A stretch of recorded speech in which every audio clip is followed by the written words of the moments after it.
Ya Tuhan, dengan kuasa Engkau, jauhkanlah hamba dari semua manipulasi jahat. Amin.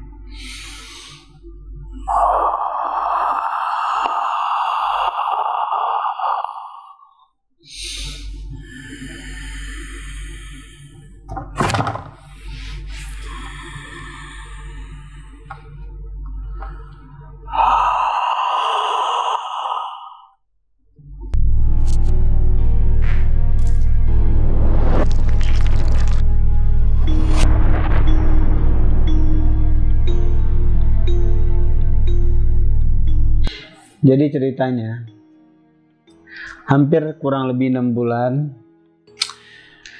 ada iblis yang mencoba menyusup ke rumah gua dan mencari tahu aktivitas yang sedang gua lakuin. Tapi penyusup ini agak lain, agak beda banget. Dia bisa sembunyi di sebuah frekuensi dimensi yang jarang orang bisa deteksi. Gitu. Mungkin kalau orang yang pelaku supernatural biasa, dia hanya mungkin bisa merasakan yang umum-umum aja. Tapi iblis ini bisa sembunyi di sebuah dimensi frekuensi yang sangat smooth. Soft banget deh. Awalnya gue nggak kerasa, tapi karena feeling gue tajem dan yang namanya hati nurani juga nggak bisa dibohongin, jadi gue bisa deteksi pada akhirnya ada dia selama ini. Biasa tuh. Tapi gue coba untuk diem aja, gue nggak peduli gitu. Gue nggak peduli dengan apa yang dia lakuin, karena gue pikir hanya penyusup biasa awalnya.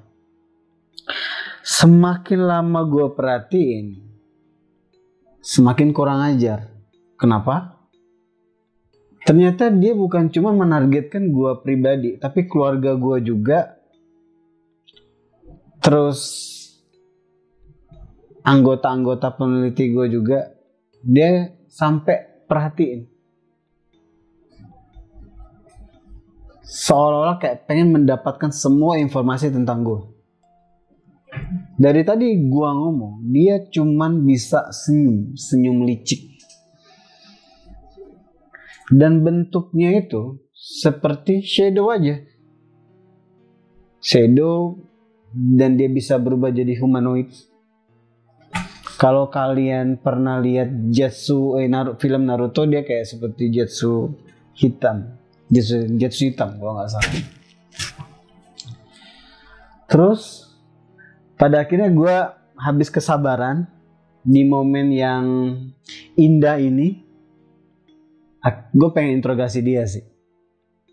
Jadi tadi gue melakukan sebuah ritual penarikan demon ini dari frekuensi dimensi dia, gue pindahin ke frekuensi dimensi manusia yang mungkin harusnya kalian bisa rasain juga gitu loh.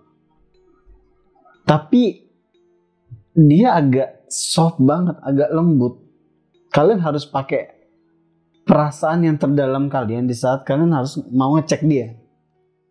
Susah kalau kalian cuman kayak mendeteksi mereka seumum-umumnya kalian ngecek astral gitu kan. Ini nggak akan kedeteksi.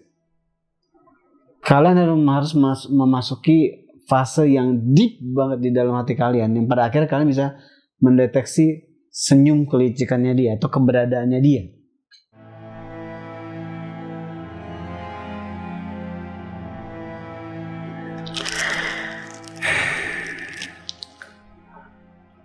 Sebenarnya tujuan lu tuh apa sih?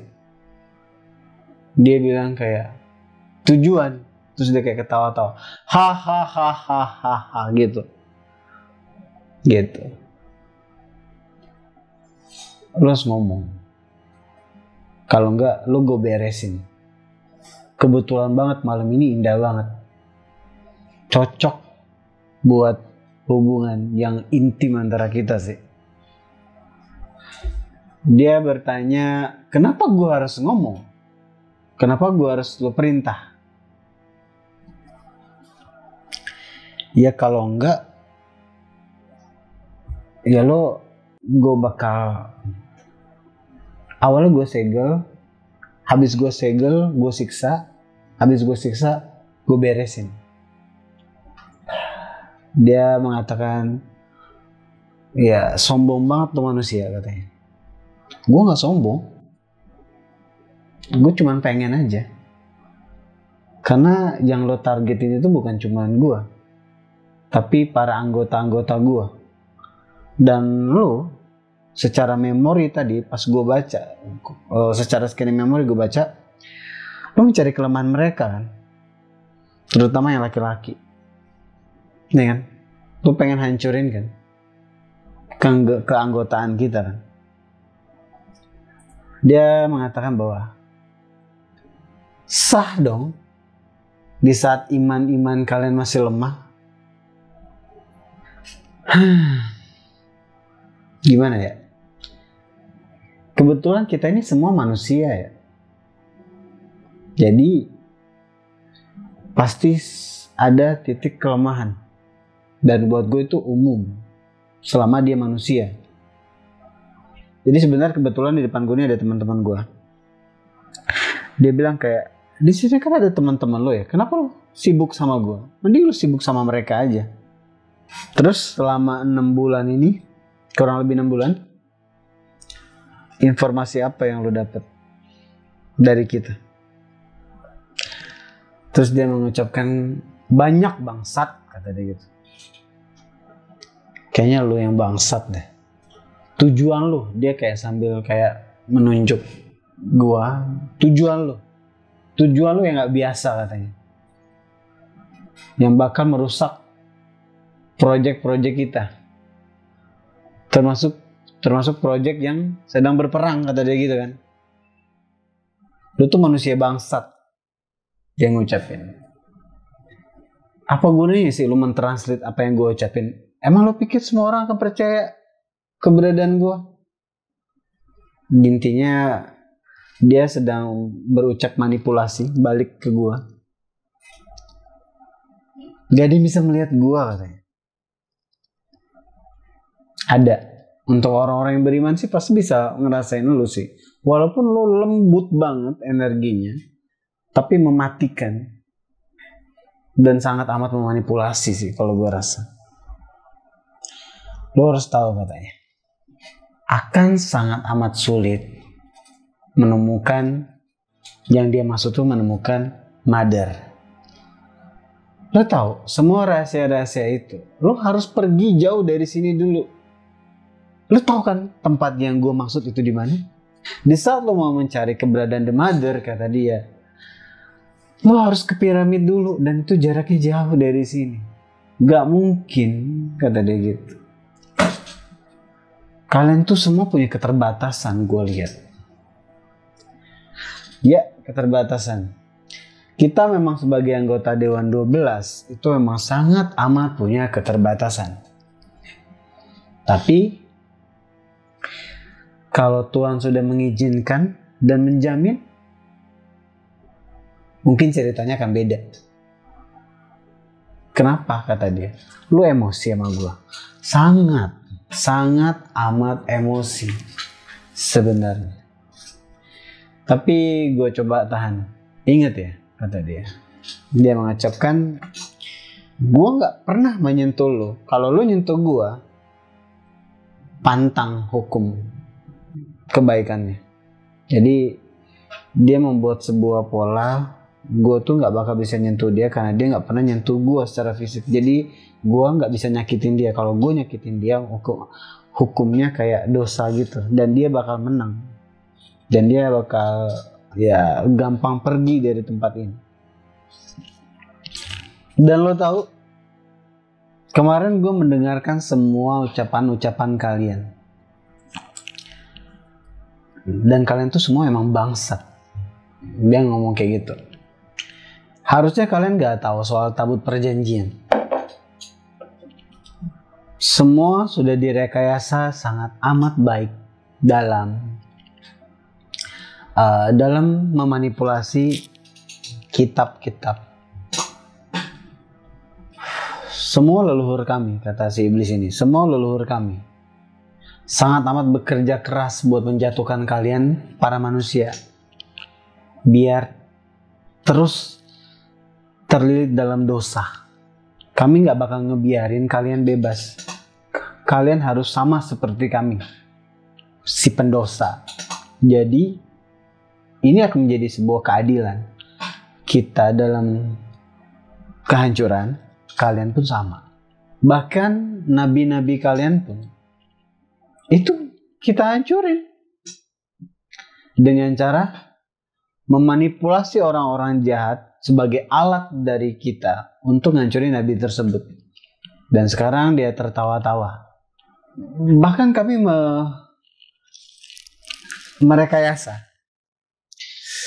merekayasa dari cerita-cerita nabi-nabi tersebut. Dan kalian mukanya ngedeketin ke gue dan dia bilang, dan kalian percaya. Padahal kita sama-sama tahu, di saat Tuhan mempercayai seseorang, pasti dia mempunyai kualitas moral yang lumayan baik. Terus dia nunjuk ke gue, lu juga tahu itu kan? Iya, gue tahu. Dan gue juga tahu lu tuh bangsat, sangat amat bangsat. Dan lu tahu, Mother itu bukan cuma ngebangun Kolosium, tapi ada berapa bangunan yang sengaja dibangun untuk dia, untuk sebagai pride-nya dia. Dan kami mendukung itu. Dan kau pikir lu bisa menemukan dia yang sangat amat dilindungi oleh keluarga-keluarga yang notabene itu dia ngerti banget. Yang notabene derajatnya jauh berbeda dengan lo. Ya gue tahu. Ya kalau dibanding mereka secara derajat keuangan ya itu emang berbeda. Kalau dari gue ya, ini baru awal perjalanan sih. Baru awal perjalanan. Jadi jujur gue akan ngebebasin lo sih. Gue akan ngebebasin lo biar jalannya tuh ada seni. Iya gak? Bisa aja gue beresin lo, tapi gak ada seninya. Epic kalau gue nanti menang, lo kalah, dan lo masih bisa menyaksikan itu sih. Itu akan jadi epic sih. Harusnya lo gak harus kasih tahu para anggota lo soal kejadian tabut suci beserta cincin Sulaiman dan Bathsheba, karena itu bisa membahayakan untuk orang-orang mencari tahu puzzle di kitab suci kan. Justru itu tujuan gue bangsat. Itu tujuan gue. Karena gue akhirnya sadar bahwa kitab suci, semua kitab suci itu adalah puzzle. Puzzle yang pada akhirnya akan membawa kita menuju yang benar itu seperti apa. Walaupun lo sudah sabotase sebagian. Itu yang tujuan gue. Dan membuat orang lain jadi akhirnya tertarik untuk membedah kitab suci. Kan selama ini kan orang gak tertarik membaca kitab suci.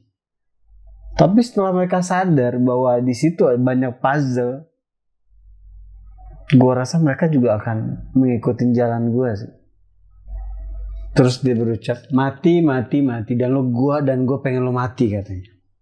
Gue akan ikutin alur cerita ini. Dia akan ikutin sampai di mana gue mampu untuk merusak project mereka dari sisi kegelapan yang ngebawa manusia-manusia itu dalam kehancuran. Tapi ini gak dari gue ya, dari gue nih. Gue akuin salah satu project lo adalah menciptakan uang itu bagus sih. Tapi emang terbangsat. Uang itu buat gue bangsat ya sebenarnya. Karena dengan adanya uang semua sistem Tuhan itu hancur loh gua. Itu luar biasa sih. Terus dia kayak ketawa dengan sangat amat bangga. Lo harus tahu, dia bilang ke gue, lo harus tahu, kita itu sudah mengamati manusia itu sejak lama. Bahkan leluhur gue pun dari bangsa iblis itu sudah mengamatin kalian dan tahu persis kekurangan kalian soal harta, hawa nafsu. Cuman 2 itu yang bikin kalian kejebak, kata dia. Dan proyek itu terus berlangsung sampai dengan sekarang. Dan kalian konsumsi kan. Ya itu makanya gue bilang proyek lo paling bangsat emang uang sih. Dan jujur aja nih dari gue nih, dari kecil gue benci banget uang sih sebenarnya. Sampai kepikiran diisi otak gue, andai kata gue bisa menghancurkan uang dan mengganti uang itu dengan sesuatu yang lain atau sebuah sistem yang lain, itu akan nampak indah banget sih buat gue. Di saat lo berucap ini katanya, lo tuh akan jadi ketertawaan orang. Gue gak peduli, itu bodoh amat sih kalau buat gue. Itu bodoh amat. Mau orang berpikir tentang gue itu ngelawak atau lucu ya terserah. Gue kasihan sama dia, merasa dia mengkasihani gue, tapi sampai ketawa-tawa. Lo tau, uang itu sudah mendarah daging ke manusia. Gimana? Sampai ke ubun-ubun mereka, sampai ke dalam hati mereka. Apa bisa lu rusak katanya? Ya gue gak tahu, kalau Tuhan mengizinkan, ya gue berarti bisa merusak itu suatu hari nanti. Mungkin nanti, ataupun nanti bukan gue, ataupun yang lain. Ingat, energi hitam dan putih itu masih bertarung di bumi ini ya. Energi hitam dan putih itu masih bertarung sampai dengan detik ini. Dan lo tahu waktu kalian ke Gunung Padang, gua ngikutin kalian. Dan lo coba mengaktifkan sistem di Gunung Padang. Itu jelas Tuhan tidak akan mengizinkan. Karena belum waktunya. Dia bilang kayak gitu. Kami tahu waktu yang tepatnya. Jadi intinya dia merasa mereka ini tahu tanggal tepatnya atau waktu yang tepat untuk mengaktifkan sistem dari Gunung Padang itu, piramid Gunung Padang itu. Karena pembicaraan ini begitu asik, gue akan kasih tahu sedikit rahasia. Ini gue nggak tahu nih rahasia ini bisa dipercaya atau enggak. Dia bilang cincin Sulaiman itu ada di pihak mereka, pihak manusia yang bersekutu sama mereka. Sudah sejak zaman seragam biru-biru siapa ya? Belanda ya? Atau VOC ya? Gue gak tahu. Atau Amerika, gue gak tahu. Intinya sejak Perang Dunia I sih dia bilang. Itu sudah mereka dapati. Gue gak tahu informasi bener atau enggak. Sebenarnya kalau gue tanya, Mother itu di mana sih? Dia langsung ngomong, hahaha, kan sudah gue bilang. Perjalanan lo panjang kalau mencari dia. Lo harus ke piramid. Lo harus ke beberapa tempat yang pada akhirnya baru lo bisa temukan. Gitu. Karena di situ ada puzzle-puzzle yang menunjukkan lokasi tepatnya. Tepat dia dikurung. Wanita itu terkadang labil katanya. Kadang dia membela ke kita, kadang dia membela ke kalian, dan pada akhirnya kita kurung.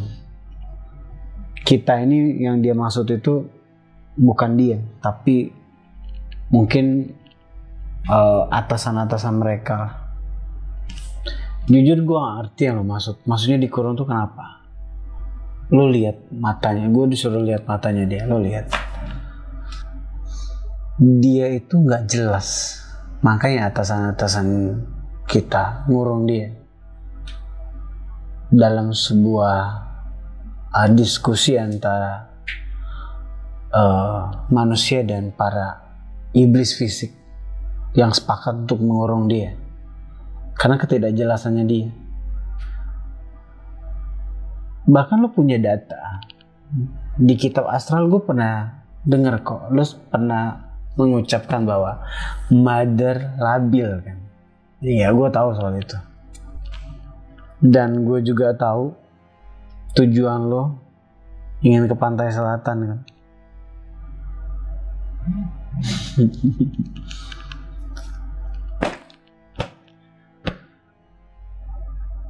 Lo ngedengerin semua yang gue ucapin berarti. Tapi sangat nggak epic sih di saat gue hancurin lo sih. Gue pengen iblis kayak lo nih sekarang berada di fase kemenangan si energi putih. Gue pengen banget lo mengamati proses kehancuran kegelapan itu. Terlalu jauh katanya, terlalu jauh lo senang karena fase itu masih lama. Dan kalau bisa ditambah lagi ya tadi, raja kami bakal datang. Yang dia maksud adalah Dajjal. Tinggal satu langkah lagi ya. Tinggal satu langkah lagi dia pasti datang. Gue pengen nanya, tapi gue rasa lu pasti ngebohongin gue. Ya karena untuk apa juga gue jujur sama musuh gue. Itu benar sih. Gue setuju sih. Untuk apa lo jujur sama musuh? Sampai kapanpun kita akan jadi musuh sih. Karena gue tahu kalian maksudnya aja narik kita dalam lingkaran dosa kan. Supaya yang terhukum bukan cuma kalian, tapi juga kita para manusia. Yang lo tolong selama ini hanya hitungan kecil, sedangkan makhluk manusia itu banyak banget. Apa yang lo yakin bisa menyadarkan mereka bahwa ada kita para iblis di hati mereka? Ya gue nggak tahu. Kalau dari gue pribadi, gue nggak tahu hasil outputnya gimana. Tapi gue usaha aja.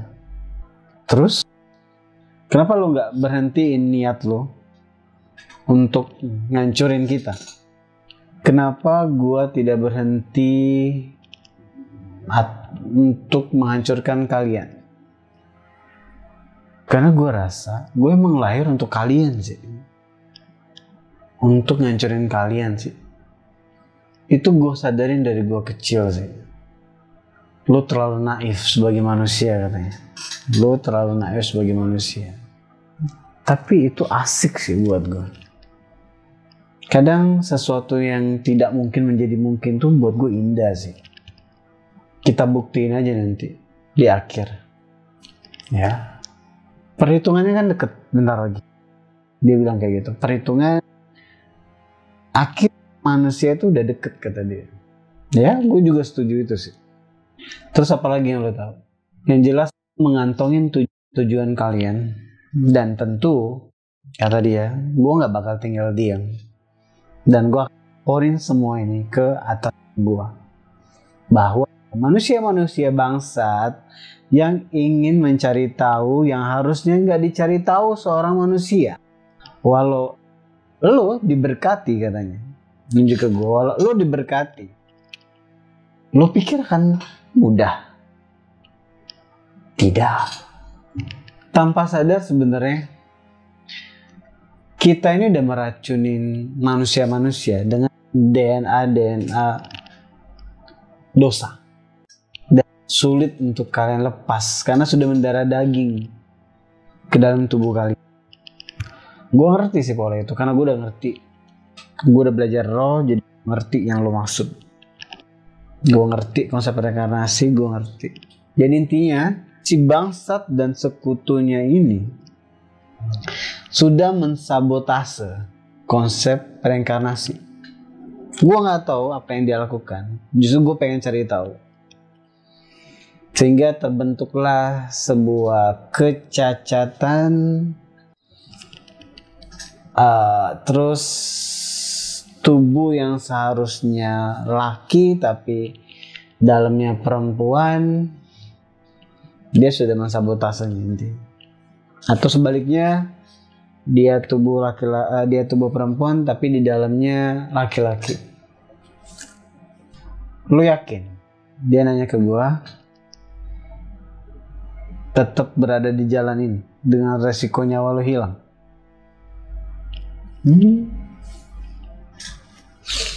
Gue yakin sih, dan gue suka jalan ini sih. Gue sudah ngebentuk tim, dan secara pribadi juga udah gue tanya kan ke anggota-anggota gue, ya selama itu jalan Tuhan, soal ajang nomor 2 sih, yang penting tujuan. Yang jelas, dia ngomong ke gue, yang jelas gue bakal ngegagalin kalian ngebentuk sebuah paham dan menyadarkan orang-orang. Gue pasti gagalin, kata dia gitu. Ingat, dia ngancem gue, keluarga lo ada di pantauan gue. Ini jadi seru banget sih ke depan. Dia bilang, biarin kita ketemu lagi di pantai selatan. Gue akan ngamatin cara kerja kalian dan menghalangi kalian tentu. Ke depan gue bakal ngirim hadiah ke rumah Anda, kata dia. Jadi dia bakal ngirim beberapa iblis ke rumah gue untuk mengganggu pergerakan gue dan memanipulasi gue. Karena dia nggak bakal ngebiarin gue mengetahui banyak hal yang pada akhirnya membuat proyek-proyeknya berantakan. Dan kata dia, yang terutama soal keyakinan, gitu. Soal keyakinan, maksudnya gimana? Gue nggak ngerti. Kita ini sudah membelokkan paham Tuhan ke sebuah hal yang seharusnya nggak dituhankan, dan lo mau lurusin lagi, itu membahayakan katanya. Itu membahayakan. Kalau sempat semua manusia ini sadar, maka celakalah kami. Bodoh, kata dia. Karena di saat manusia sadar, disitulah permintaan maaf Tuhan atas manusia itu akan terkabulkan, dan kita para iblis dan jin jahat di sini akan tenggelam ke api neraka yang sangat amat hitam. Jadi api neraka itu warna hitam. Oh, gue juga baru tahu. Mungkin ada di kitab suci tapi gue nggak tahu. Ada. Api neraka paling panas api hitam. Tadi anggota gue juga dibilang sih bahwa emang lo bener sih. Lo yang ini gue percaya sama lo sih bahwa api terpanas emang api hitam sih. Jujur gue sulit buat percaya semua ucapan lo sih. Tapi di sela-sela ketidakpercayaan gue akan mengulik atau mengkritiskan lagi semua ucapan lo. Dari video ini gue akan tonton ulang lagi video ini. Dia bilang, lo tuh emang lawan yang lumayan sebanding buat kita. Karena pendirian lo teguh. Kita perhatiin sudah lama. Gitu. Bahkan leluhur bangsa iblis kami mengatakan bahwa salah satu orang yang harus diwaspadain adalah gua, katanya. Kenapa gua harus diwaspadain? Kan gue manusia biasa ya, seperti lo bilang tadi kan, dengan banyak kekurangan.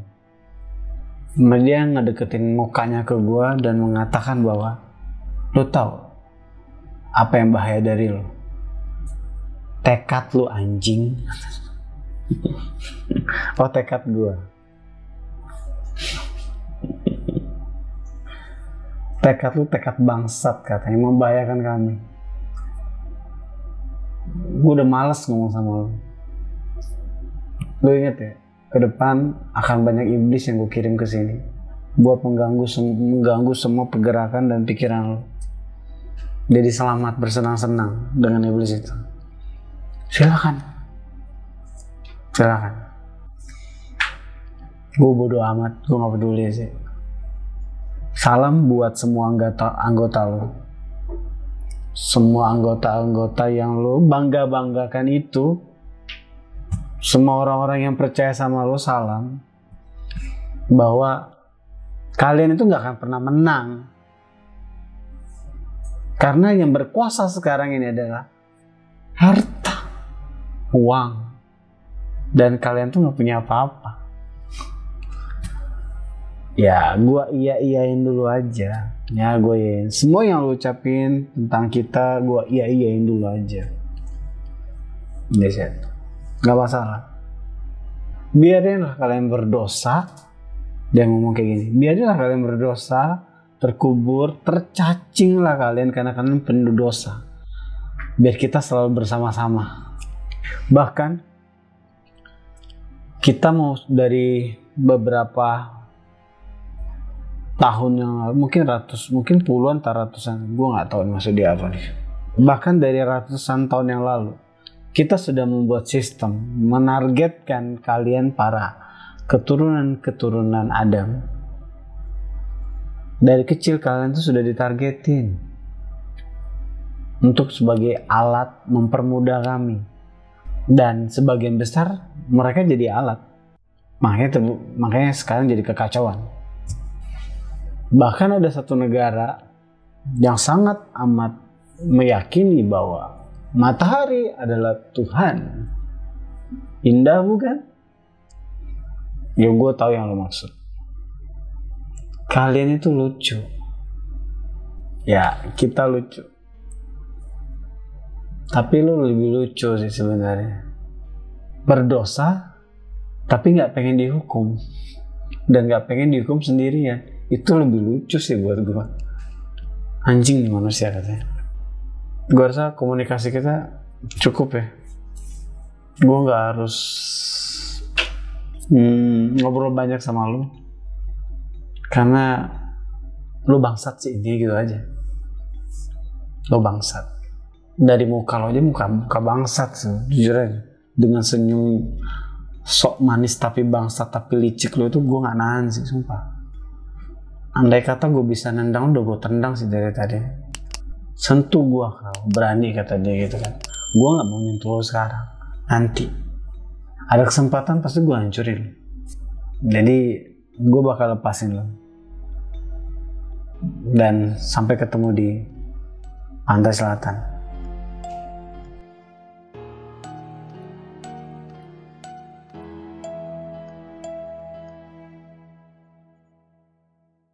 Baru kali ini yang ngerasain. Kayak kita harus punya kesadaran, terus pakai kesadaran dia kayak